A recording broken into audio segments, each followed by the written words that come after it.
മുനമ്പ വിഷയത്തിൽ സർക്കാർ സത്വരമായി ഇടപെടണം എന്ന ആവശ്യം അത് കേരളത്തിൻ്റെ ഒരു ആവശ്യമാണ്. ഏതെങ്കിലും ഒരു വിഭാഗത്തിൻ്റെ ആവശ്യമല്ല. മുനമ്പത്ത് നമുക്ക് അവിടെ സമാധാനം കൊണ്ടുവരണം, അതുപോലെ തന്നെ ജനങ്ങളുടെ ആശങ്ക പരിഹരിക്കണം. അപ്പോൾ അതിന് വേണ്ടിയിട്ട് സർക്കാരാണ് ആ കാര്യത്തിൽ വസ്തുതാപരമായി നിയമപരമായിട്ടൊക്കെയുള്ള കാര്യങ്ങൾ ചെയ്യേണ്ടത്. അതുകൊണ്ടാണ് മുസ്ലിം സംഘടനകളും അതുപോലെ തന്നെ നമ്മുടെ ബിഷപ്പുമാരും എല്ലാവരും കൂടി അതിനെ സ്വാഗതം ചെയ്തിട്ടുള്ളത്. അപ്പോൾ സർക്കാരാണ് ആ കാര്യത്തിൽ ഇനിയും ചെയ്യുന്നത്. സാങ്കേതികമായിട്ടുള്ള പ്രശ്നങ്ങളായിരിക്കും ഇപ്പോൾ ഈ പറഞ്ഞിട്ടുള്ളത്. സാങ്കേതിക പ്രശ്നങ്ങൾ സർക്കാരിനും കോടതിക്കും പരിഹരിക്കാവുന്നതേ ഉള്ളൂ. അത് ആ രീതിയിൽ തന്നെ വരും എന്ന് തന്നെയാണ് ഞങ്ങൾ പ്രതീക്ഷ.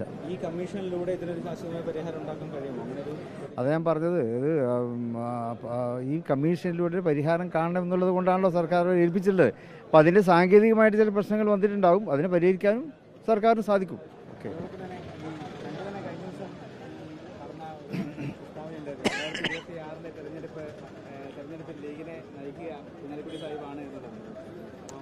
അത് ലീഗിൻ്റെ പ്രഖ്യാപിത നയമാണല്ലോ. കുഞ്ഞാലി സാഹിബ് തന്നെയാണല്ലോ.